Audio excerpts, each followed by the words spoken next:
तो आइए आज बात करेंगे class 10 chapter pair of linear equation in two variable में कंसिस्टेंट और इनकंसिस्टेंट के कंसेप्ट के बारे में, जिसको जानने के लिए हमें टेबल की जरूरत होती है। तो आइए बात करते हैं उस टेबल की।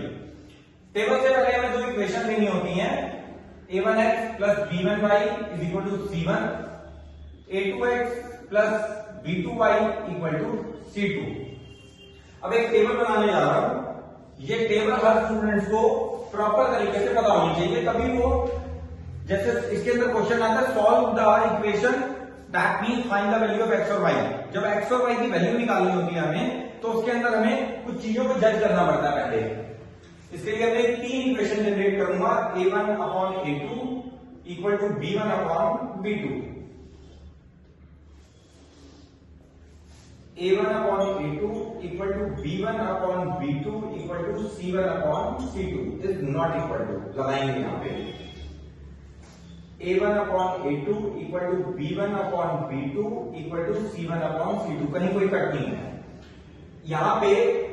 फर्स्ट टाइम यहां पे a1 upon a2 cut b1 upon b2 का मतलब ये है, ये दो इक्वेशन जो है, अगर मैंने कोई भी इक्वेशन ले ली, दैट मीन जस्ट इमेजिन, मैं इसका एक एग्जांपल जनरेट करता हूं, 2x plus 3y equal to 9, यहां मैंने लिया 4x plus 10y equal to 12। तो ये कंडीशन कब आएगी? ये कंडीशन कब आएगी जब मेरी पहली टर्म 2/4 यानी a1 upon a2 equal to 3/10 करके लिख देते हैं 9/12। ये दोनों अगर इक्वल नहीं है, इसको कैंसिल किया, दैट मीन्स 1/2, तो 1/2 तो इक्वल है ही नहीं, तो यहां पे इसकी कोई रेलेवेंस नहीं है, चाहे ये 1/2 के इक्वल आ भी जाए तो भी। मुझे इसके अंदर ये देखना है क्या मेरी ये चीज सेटिस्फाई हो रही है। सेटिस्फाई का मतलब ये है क्या ये दोनों टर्म नॉट इक्वल है, तो नॉट इक्वल तो आ रही है, तो दैट मीन्स ये जो है इसका नाम है यूनिक सॉल्यूशन, और एक और नाम से इसको जाना जाता है ओनली वन सॉल्यूशन। इसके अंदर ग्राफ अगर बनाए हम, तो ग्राफ कैसा बनता है? अगर मैं इन दोनों इक्वेशन का ग्राफ बनाने जाऊंगा तो मेरा ग्राफ कट करके बनेगा, यानी ये दोनों लाइन एक पॉइंट पे कट करेंगी, तो इसका नाम एक और आता है इंटरसेक्टिंग सॉल्यूशन भी बोलते हैं इसे।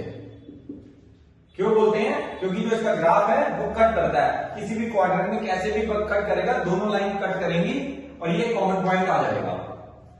इसको जो है कंसिस्टेंट और इनकंसिस्टेंट की बात जब आती है, तो इसके अंदर इक्वेशन आर कंसिस्टेंट, जो इक्वेशंस होती हैं, जो दोनों इक्वेशंस हैं उसको कंसिस्टेंट बोला जाता है। दूसरे के ऊपर चलते हैं, इसका भी एक एग्जांपल ले लेते हैं ऐसा ही,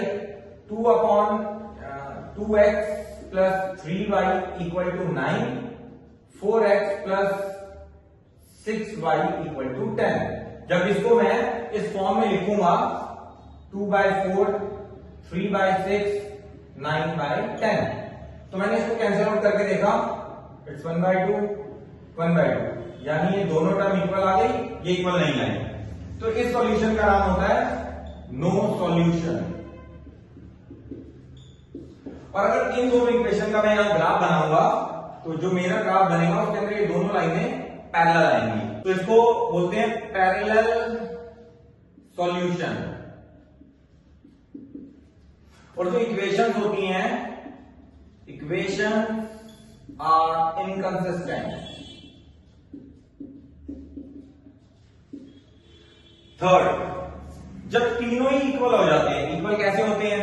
जैसे 2x plus 3y equal to हमने ले लिया 10, यहां ले लिया 4x और यहां ले लिया 6y इक्वल टू 20, तो 2/4, 3/6, 10/20।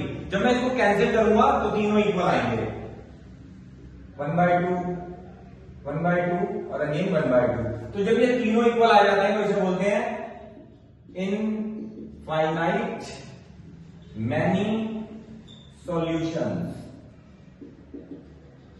और इसमें ये जो दोनों लाइन का ग्राफ बनेगा वो एक सिंगल ही बनेगा, यानी कि जो इसके पॉइंट आएंगे उससे भी सिंगल लाइन बनेगी यही, और जो इससे पॉइंट आएंगे उससे भी सिंगल लाइन बनेगी यही। इसके अंदर इक्वेशन जो होती हैं, इक्वेशंस आर कंसिस्टेंट, मगर ब्रैकेट में लिखा होता है डिपेंडेंट। तो ये है टेबल। इस टेबल के बिना हम जब इक्वेशन को सॉल्व करते हैं तो वो सॉल्व नहीं हो पाएंगी, क्योंकि सबसे पहले जो दो इक्वेशन गिवन होती है लीनियर इक्वेशन, उसमें मुझे चेक करना पड़ता है कि क्वेश्चन के अंदर उसका सॉल्यूशन है कैसा, क्या वो यूनिक सॉल्यूशन है, क्या वो नो सॉल्यूशन है, या वो इनफाइनाइट मैनी सॉल्यूशन है। तो ये डिपेंड करता है मेरी चेकिंग के ऊपर, जो मुझे सबसे पहले करनी होती है। तो होप ये वीडियो आपको पसंद आया होगा, और अगर ये वीडियो आपको पसंद आया हो तो इसे लाइक, शेयर और सब्सक्राइब जरूर कर दीजिएगा। मिलते हैं नेक्स्ट वीडियो के अंदर। Thank you.